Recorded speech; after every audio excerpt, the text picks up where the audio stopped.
राधे राधे महाराज जी।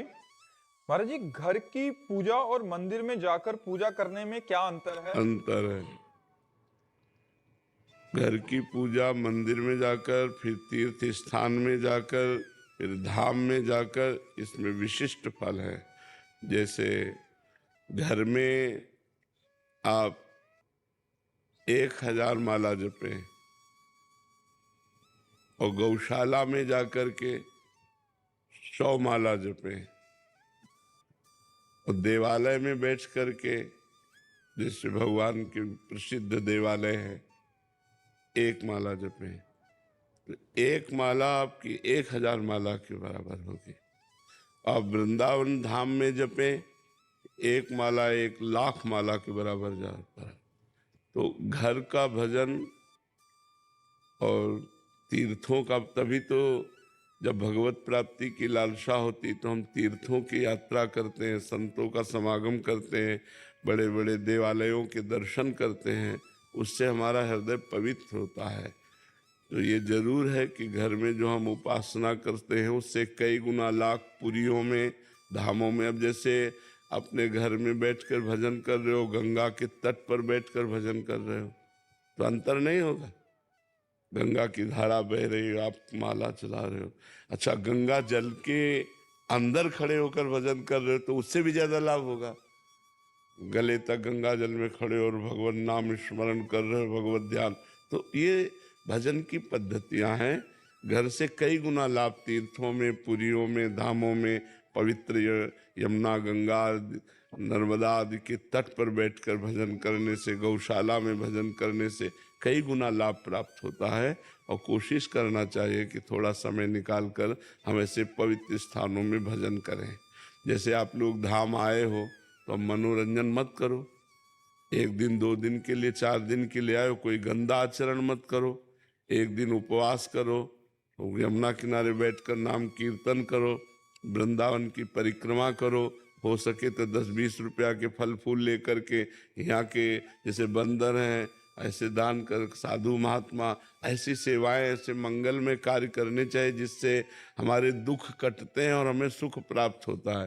और जो लोग यहाँ आकर के भी गंदे आचरण करते हैं, पाप आचरण करते हैं, मनमानी आचरण करते हैं, फिर दुख भोगेंगे। तो यहाँ का पुण्य भी लाख गुना है तो पाप भी लाख गुना है। ये बात समझो, अगर पाप किया तो वो भी लाख गुना है, वो आपको दंड, भारी भयंकर दंड देगा, क्योंकि धाम का किया हुआ पाप है। सर्वत्र किया हुआ पाप धाम में प्रवेश होते ही नष्ट हो जाता है, लेकिन धाम का किया हुआ पाप फिर आपको कहाँ नष्ट होगा। धाम ही कृपा करे तो नष्ट हो सकता है, नहीं भोगना पड़ेगा, वज्र की लीक होता है जी। कीर्ति दुबे जी, यूएसए से। राधा वल्लभ शेरवंश महाराज जी। महाराज जी, अगर साधक के मन में ईश्वर की स्मृति का स्थान गुरु की स्मृति लेने लगे और प्रभु का स्मरण करने पर गुरु की छवि मन में आए, तो क्या साधक सही दिशा में आगे बढ़ रहे हैं? हाँ, भगवान की विशुद्ध कृपा है। ध्यान मूलम गुरु मूर्ति, पूजा मूलम गुरु पदम, मंत्र मूलम गुरु वाक्यम, मोक्ष मूलम गुरु कृपा।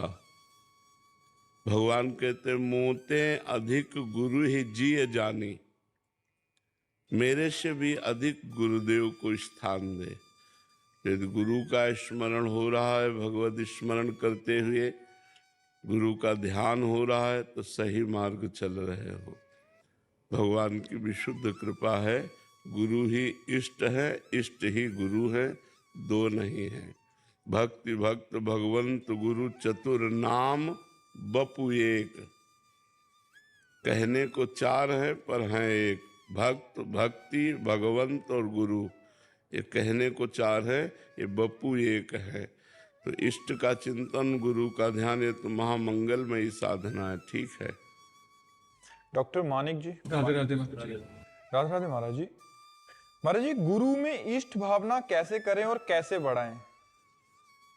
देखो, भावना करनी क्या है, मानना पड़े। जैसे माँ है तो माँ में माँ की भावना कैसे करें, कभी प्रश्न आता है क्या? क्योंकि वो हमारी माँ है। तो शास्त्रों में, संतों ने, भगवान ने गुरु स्वरूप की महिमा का वर्णन किया है। भगवान ही गुरु रूप में आते हैं। बंदो गुरुपद कंज कृपा सिंधु नर रूप हरि। मैं गुरुदेव भगवान के चरण कमलों की वंदना करता हूं, जो कृपा सिंधु हरि ही नर रूप में आए हैं, जिनके वचनों के प्रकाश से अज्ञान अंधकार का नाश हो जाता है। वो साक्षात परब्रह्म गुरुर् ब्रह्मा गुरुर्विष्णु गुरुर्देव महेश्वरा गुरु साक्षात परब्रह्म तस्मै श्री गुरुवे नमः। तो हमें शास्त्र की बात माननी पड़ेगी, संतों की बात पर श्रद्धा करना पड़ेगा, ये मानना पड़ेगा कि गुरुदेव भगवान हमारे ब्रह्म हैं, गुरुदेव भगवान हमारे भगवान हैं। जैसे देखो, हम मान करके ही तो पाषाण मूर्ति में भगवान की आराधना करते हैं। एक छवि ले लिए, छाती से लगाए घूम रहे हैं, तो उसको भक्ति भाव नहीं आ जाता, प्रेम आ जाता है। जब एक छवि में, अष्टधातु की मूर्ति में, पाषाण मूर्ति में, काष्ठ मूर्ति में हम भावना कर लेते हैं कि मेरे भगवान हैं, तो मुझे अनुभव होने लगता है कि मेरे भगवान हैं। उनको भोग लगाते हैं, पाते हैं, बड़ा आनंद आता है और वास्तविक उसकी सदगति हो जाती है। तो चलते फिरते चैतन्य घन सदगुरुदेव में भगवान की भावना करना कौन कठिन है। अपने सनातन धर्मावलंबी तो पाषाण में भगवान की भावना कर लेते हैं। तो चलते फिरते मनुष्याकार में यदि हम भगवान की भावना करें तो कौन सी कठिन बात है। भावना करनी मेरे गुरुदेव भगवान, और फिर धीरे धीरे आपको अनुभव होने लगेगा कि मेरे गुरुदेव भगवान हैं। पर ये भावना पहले करनी होती, पहले भावना करनी होती। उसी भाव से, उसी अदब से हम रहें। जय बार गुरुदेव सामने पड़े तय बार प्रणाम करें, जय बार गुरुदेव आवे उठ के खड़े हो जाएं हाथ जोड़ करके, उनकी पादुका, उनके आसन का सम्मान करें। वो जिस आसन पर बैठते हैं उसे भगवत भाव से, उनकी पादुका का सम्मान, उनके द्वारा दिए हुए नाम मंत्र का जप, तब भावना आएगी कि गुरुदेव ही प्रभु है, प्रभु ही गुरुदेव है। और जिसको ऐसी भावना आ गई वो तो निर्विघ्न भगवान की प्राप्ति कर लेता है। हिमांशु जी, श्री हरिवंश। राधे राधे महाराज जी। गुरु जी, ऐसा क्या क्या करें जिससे नाम जप खूब अधिक से अधिक हो? पवित्र भोजन सबसे पहले, जैसा खाओ अन्न वैसा बने मन। तो यदि हमें भजनानंदी मन बनाना है तो हमें भोजन सही पाना होगा।